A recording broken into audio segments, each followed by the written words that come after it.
Estamos entrando agora na data magna de Yud Shvat, 10 de Shvat, a data do falecimento do Rebbe anterior e a data na qual o Rebbe assumiu a liderança. Já estamos falando sobre o último discurso do Bate Legani, que o Rebbe anterior ele deixou por escrito. Estamos agora no capítulo 3.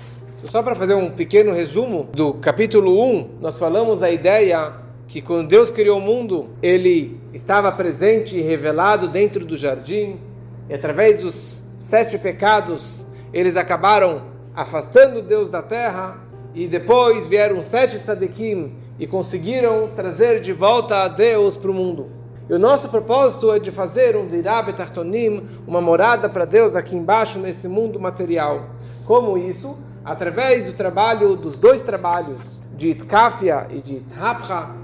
A ideia de Itkafia é essa submissão da pessoa ter esse autocontrole, se entregar ou de se controlar, de não fazer as coisas erradas, e dessa maneira ela está se sacrificando, se entregando para Hashem, e é isso que faz a transformação desse mundo para que seja um mundo mais refinado e mais elevado.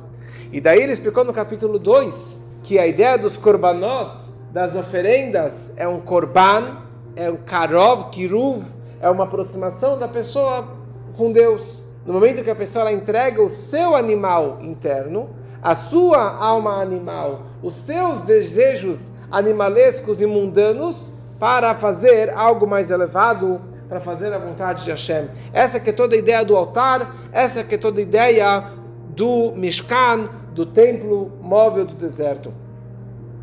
E daí ele começa explicando no capítulo 3 a ideia do Mishkan, de todo o tabernáculo, de todo o templo, principalmente o templo móvel do deserto. A Torá descreve que ele era feito de madeira de cedro, madeira de acácia.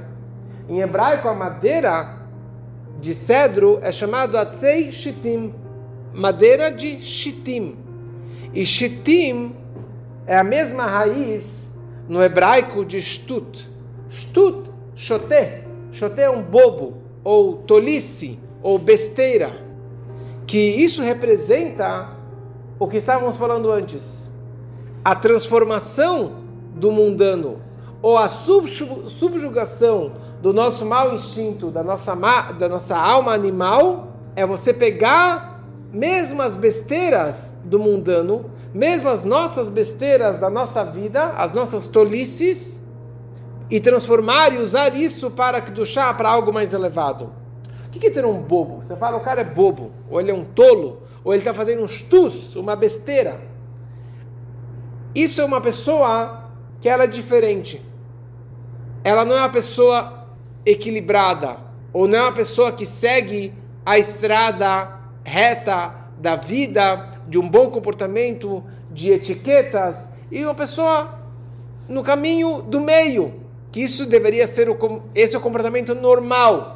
Alguém que ele desvia para um lado, para a direita ou para a esquerda, ele já, o cara é maluco, o cara está fazendo besteira, ele está indo para diferente das outras pessoas. Isso é chamado de shtut, esse desvio do caminho normal. Essa palavra shtut também tem a ver com a palavra sotá. Nós sabemos, tem um tratado no Talmud, e uma mulher que ela era casada e esse supostamente conversou com outro homem ou saiu com outro homem e o marido suspeitou que ela estivesse pecando com esse outro homem, então essa mulher era chamada de sotá. Por que ela é chamada de sotá? Porque ela está fazendo aqui algo shtut, uma besteira, uma tolice. Ela é casada, não deveria ter esse tipo de contato com outro homem. Então esse comportamento dessa mulher é algo errado, é algo que está desviando do caminho normal. Ela deveria estar em casa com o marido, com a família dela. Os sábios falam que a pessoa, ela só peca, a pessoa só transgride se entrou nela um espírito de tolice. A pessoa ela só peca se entrou uma besteira na cabeça dela. De quem? Da onde que vem essa besteira? Da onde que vem essa vontade de desviar do caminho de Hashem, do caminho da Torá e das mitzvot? Do nosso mau instinto, da nossa má inclinação, da nossa alma animal. Que os nossos sábios chamam essa alma animal, na verdade o rei Salomão, ele descreve essa alma animal como Melech Zaken Uksil, um rei velho e bobo. Ele é bobo, ele pode ser rei, porque nós temos o rei da alma divina, da alma animal. Ele pode ser muito velho, porque ele veio antes da alma divina, mas no fim das contas, ele é um bobo. Ele faz besteiras. E isso acaba encobrindo a luz da Torá, a luz da verdade. Porque Hashem é a verdade. E tudo que encobre a Torá, mitzvot, as orientações da Torá, é chamado de uma tolice. Porque a grande questão é como uma pessoa ela pode aceitar fazer um pecado. Como uma pessoa ela pode falar, hoje eu vou pecar, hoje eu vou fazer alguma coisa contra a vontade divina, contra a vontade da Torá. Porque se a pessoa tem uma alma divina, está ligada com Hashem, ele é judeu, como que ele pode fazer um pecado? A razão disso é porque naquela hora a pessoa ela não sente que ela está fazendo um pecado, ela não sente que ela está se afastando de Deus, que ela está se separando de Deus. Eu continuo sendo judeu, apesar que eu fiz X, Y, Z, eu continuo ligado com Deus, eu continuo sendo um bom judeu. Não vai acontecer nada, não vai atrapalhar o meu judaísmo. Mas se a pessoa soubesse que através daquela transgressão ela está se separando de Deus, ela não teria feito essa proibição, essa transgressão. Porque a natureza de todo judeu é que ele não pode e ele não deseja de jeito nenhum se separar de Deus. A prova disso é que na hora que ele vem num grande teste, um grande desafio de prova da religião dele, da fé dele, ou para a fogueira, ou para a espada, ou para a cruz, ele vai para a fogueira. Apesar que ele não frequenta, apesar que ele não acredita, ou diz que não acredita, ele vai para a espada. Ele não vai fazer idolatria. Ele não vai falar mal de Deus. Ele não vai fazer algo que vai cortar o elo dele com Deus. E o problema é que a gente acha que as coisas menores, as transgressões do dia a dia, isso não é grave. E isso não vai me separar de Deus. Uma coisa maior, uma idolatria, eu não vou fazer. Mas uma coisa menor, uma comida para cá, me relacionar com uma pessoa proibida, ou transgredir aqui, ali, o Shabat, uma coisa menor, isso não vai acontecer nada. Não vai atrapalhar meu judaísmo, não vai atrapalhar a minha ligação com Deus. Mas a verdade é que toda e qualquer transgressão, proibição, a pessoa ela está se separando e se desconectando de Deus. Porque eu acho que não. Porque eu acho que uma coisa pequena não estaria me afastando de Deus. Isso vem do Shtut. Isso vem desse espírito de tolice que encobre a verdade. Por quê? Porque a pessoa está tão apaixonada pelo material, pelo físico, pelo mundo, ligado com o calor da alma animal, então isso acaba esfriando a espiritualidade da pessoa. Ou ele tem paixão por Deus, pela Torá, pelo judaísmo, ou ele tem paixão pela matéria e pela fisicalidade. Não dá para ter os dois ao mesmo tempo.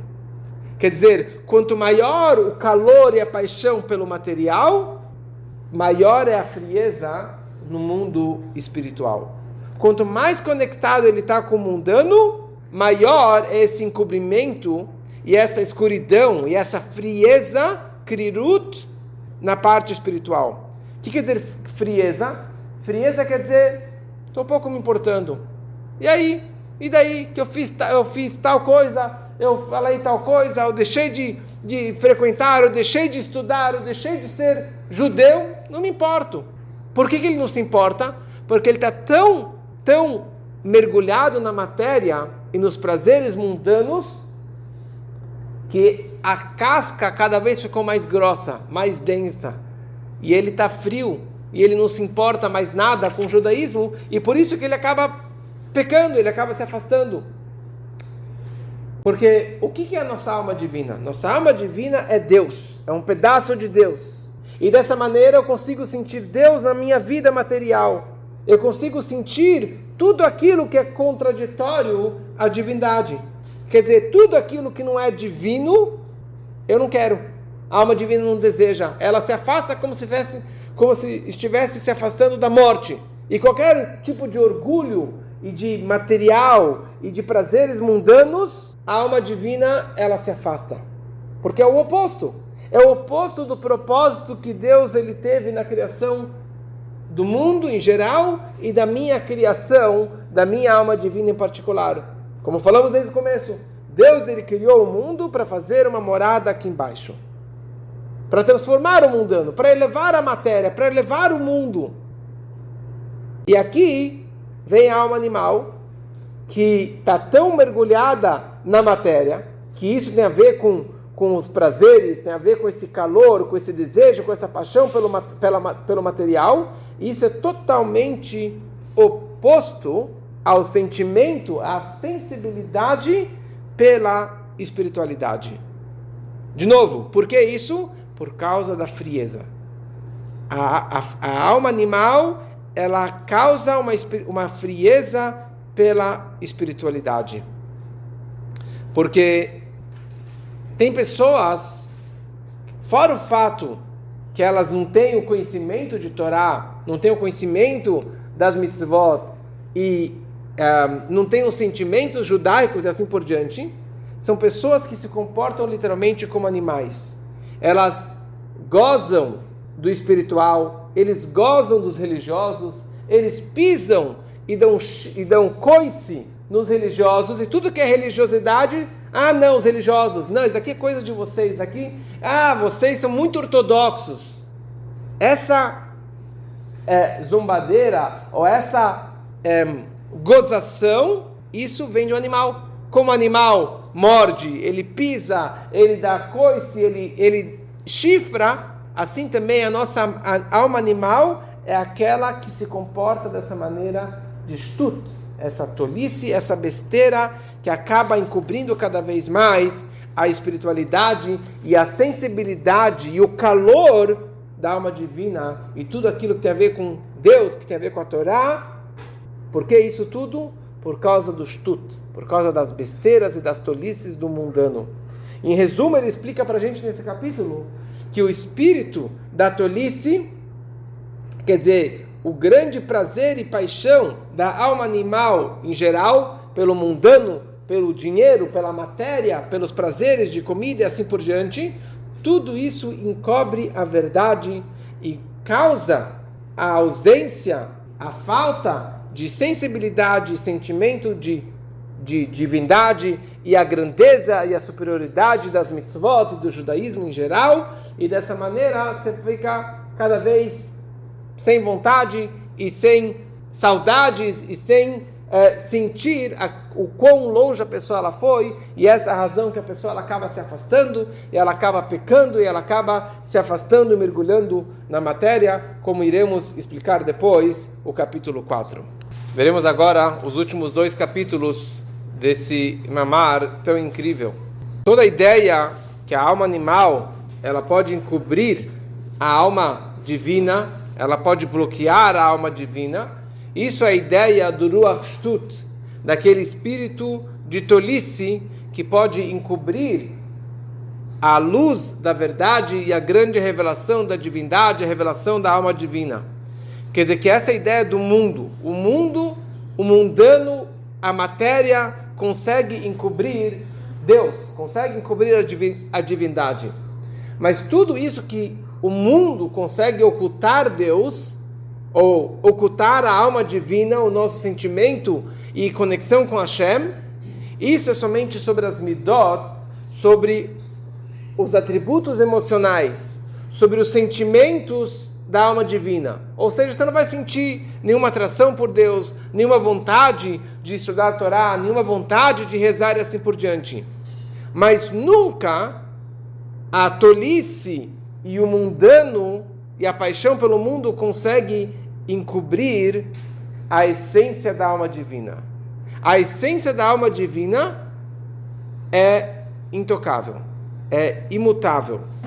Por que isso? E aqui ele traz uma frase que a Torá descreve Yaakov Hevel Nachalato, que o Yaakov é uma corda da sua herança. Yaakov representa o povo de Israel. Yaakov, Israel é a mesma pessoa. Então o povo de Israel tem uma corda. A nossa herança é uma corda. Que isso representa a conexão da nossa alma divina com Deus. É uma conexão através de uma corda. Uma corda muito grossa. Uma corda trançada por 613 fiozinhos. Tariag Mitzvot tem a ver com o número 613. A corda é a própria alma divina. Porque a alma divina é a própria corda que conecta o judeu com Deus. E a gente vai ver que esse número 613 tem a ver com as 613 mitzvot da Torá, tem a ver com 613 forças da alma divina e 613 forças da alma animal também. E também está ligado com o corpo humano. Os nossos órgãos são numerados por 248 órgãos, que está ligado com as 248 mitzvot ativas e positivas. Os nossos veias ou tendões ou conexões do corpo estão numerados pela Torá com chassá, por 365 tendões ou veias do corpo. Então aqui nós vemos que o número 613 se repete em algumas situações. Que essa é toda a ideia. Que a Neshama, a própria alma judaica, a alma divina, ela é trançada por 613 fiozinhos. Ou 613 forças. Que são 613 canais de conexão com Deus. Você tem 613 caminhos de como se conectar com Deus. Por que isso? Porque a Gemara, o Talmud, escreve que Chayav Adam Lomar Bishvili Nivra Olam. A pessoa, ela tem a obrigação de dizer, como se fosse um orgulho, falar: o mundo foi criado para mim. Para mim.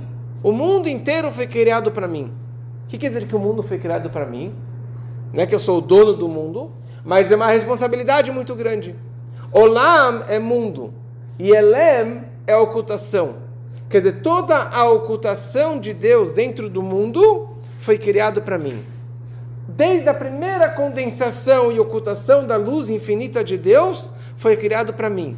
Para mim significa para que eu possa revelar Deus dentro do meu mundo, do meu micro e do macro. Para que eu possa revelar Deus dentro do mundo todo. Como que eu faço isso? Através das 613. Através dos meus 248 órgãos e dos meus 365 veias, que é o número 613, através do meu corpo, do meu esforço, das minhas forças, eu consigo trazer e revelar Deus dentro do mundo. Isso quer dizer que para mim o mundo foi criado. Para mim a ocultação existe porque eu tenho o poder de trazer e de superar essa ocultação toda. Então, essa corda é a nossa forma de conexão de Deus.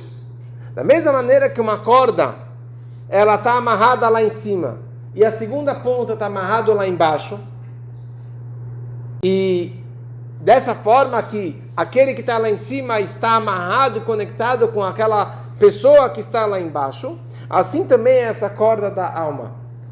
Uma ponta da corda está amarrada lá em cima, que é a nossa conexão com a essência de Deus. E a outra ponta está amarrada lá embaixo, que isso representa a alma descendo e se investindo dentro do corpo físico, material, dentro desse mundo. E essa é que é a ideia de Yaakov Hevel Nachalato. A gente sabe que Yaakov tinha dois nomes, Israel e Yaakov. E Yaakov representa o calcanhar, porque ele estava segurando o calcanhar do seu irmão. Então essa é a ideia, que a corda ela vai descer tão baixo até o nível mais baixo do corpo, que é o calcanhar. Mas por outro lado, mesmo o calcanhar vai estar conectado com a essência de Deus, com a essência da alma. Então o que acontece? Existem proibições ou transgressões que podem romper toda essa corda grossa. Existem transgressões, pecados que são pecadinhos, que vai romper uma só cordinha, um só barbante dessa corda tão grossa. Quando a pessoa ela faz um comportamento de heresia ou de idolatria, ou os piores pecados, que ele teria o castigo, que seria caret, que seria uma morte espiritual, que seria uma morte que vem dos céus. Por quê? Porque na hora que a pessoa ela faz, por exemplo, idolatria, ela está cortando, rompendo totalmente a sua conexão com Deus. Ela continua sendo judeu, mas ela cortou a sua alma, essa corda, ele conseguiu cortar da sua ligação com Deus. Agora, ele não cortou a essência da alma dele, ele continuou tendo essa essência máxima com Deus, mas a alma dele, que representa essa corda, que é essa conexão, a conexão ele acabou rompendo. Mas quando a pessoa ela faz um erro, uma falha, ela falhou, ela comeu uma coisa não kasher, ela transgrediu uma coisinha no Shabat, ela esqueceu de colocar tefilim um dia, ou qualquer coisinha, qualquer uma das transgressões das 613, quer dizer que ou ele deixou de cumprir alguma coisa que ele deveria cumprir, ou que ele realmente transgrediu alguma das proibições da Torá, ele está rompendo um barbante, uma cordinha daquela corda grossa. E por isso que a pessoa ela vai falar, eu continuo sendo judeu, mesmo que eu fiz X, Y, Z, rompi uma corda, mais uma cordinha, mais um pecado, mais um pecadinho, ele não sente o efeito, ele não sente que ele está se afastando de Deus, que ele está se desconectando de Deus, porque a corda é tão grossa, é que nem você pensa aquela corda lá de um barco, de um navio, é uma corda grossa. O que acontece se um fiozinho se rompeu? Nada, a corda continua forte. Mais um, você vai acabar enfraquecendo essa corda. Então, por isso que a pessoa ela pode falar, eu posso pecar, eu posso transgredir, eu posso fazer tais transgressões e eu vou continuar sendo um bom judeu. Por isso que a pessoa ela pode pensar dessa maneira. Por quê? Porque é só uma cordinha. Mas a corda grossa continua intacta. Mas essa que é a grande falha. Que se a pessoa ela soubesse que cada rompimento, cada veia que ele está estourando é vida, cada transgressão, cada cordinha, cada barbante, ele está rompendo naquele caminho, naquele fio, ele está rompendo a sua ligação com Deus. E tudo isso vem pela ideia que falamos antes dos tus, da bobeira, da tolice, de um shoite. A pessoa ela se comporta como uma pessoa que ela fala, tolice quer dizer o desvio do caminho, do meio do caminho, do equilíbrio, do caminho correto. Ele fala, não vai acontecer nada. Então já que entrou esse bicho na cabeça dele, esse desvio, essa tolice, ele fala, não vai acontecer nada se eu fizer uma coisinha errada, e por isso eu vou continuar sendo judeu. Mas isso tudo só consegue atingir o comportamento, os sentimentos, as midot da alma divina, mas não a essência. A essência, ela continua intacta. Então aqui o Rebbe continua explicando no capítulo 5 que existe esses tus, essa tolice, existem dois tipos de tolices. O que a gente falou até agora é um desvio do caminho central abaixo da lógica. É um shtus de clipá, é uma tolice das cascas, das impurezas, é das tolices do mundo. Como que você consegue lidar com esse tipo de sentimento, de comportamento? Daí que vem o shtus de Kedusha, o desvio do caminho central acima da lógica, acima do entendimento, fazer algo apesar que eu não entendo, apesar que eu não compreendo, não é o que as pessoas costumam fazer, mas eu estou fazendo além da lógica, além da obrigação, além do que eu deveria fazer. Isso é chamado um shtus de kedusha, uma tolice da santidade do caminho judaico.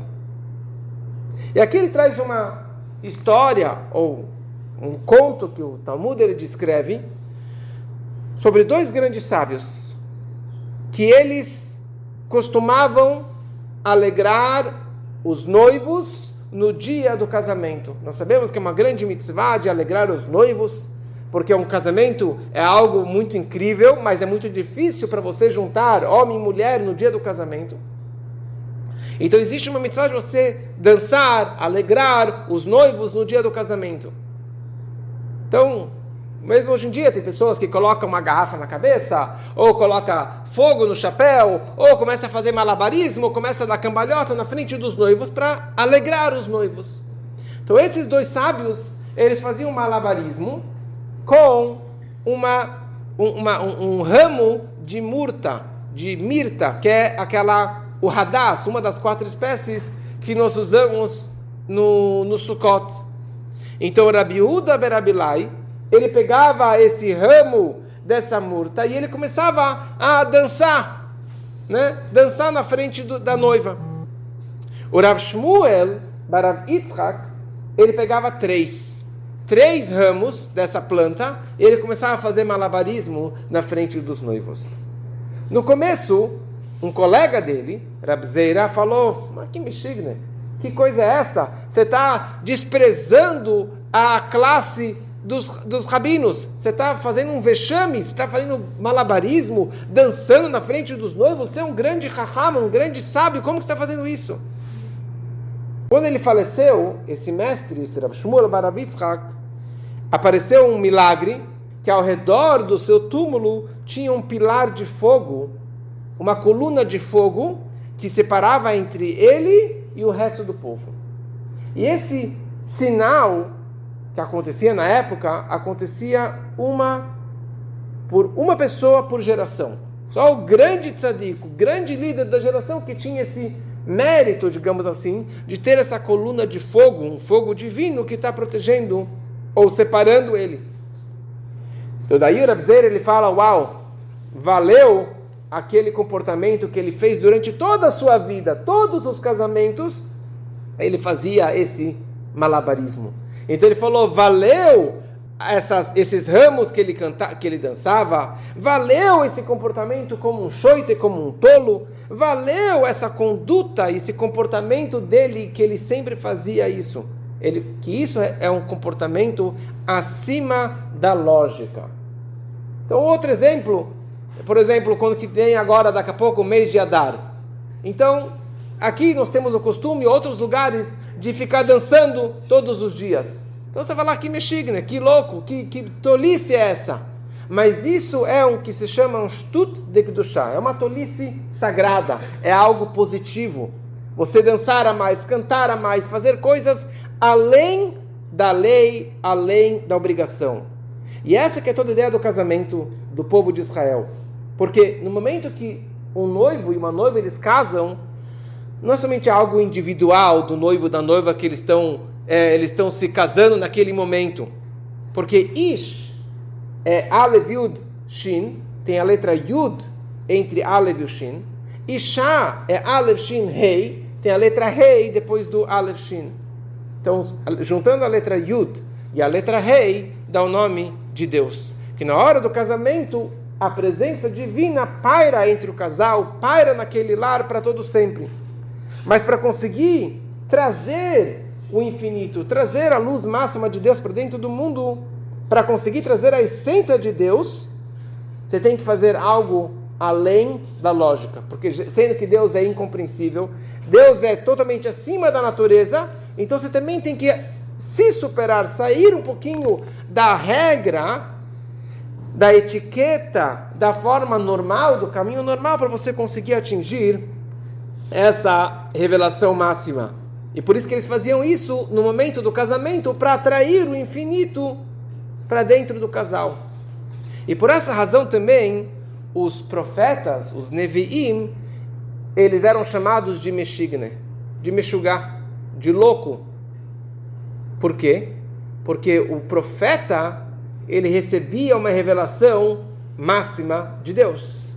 E todos os profetas, com exceção de Moshe Rabbeinu, na hora que eles recebiam aquele choque, aquela energia, aquela revelação máxima da profecia, eles tremiam o seu corpo, eles não aguentavam toda aquela energia, a tal ponto que eles acabavam se despindo, eles tiravam as roupas, porque era um comportamento, era uma energia tão forte que eles precisavam se desprender da matéria.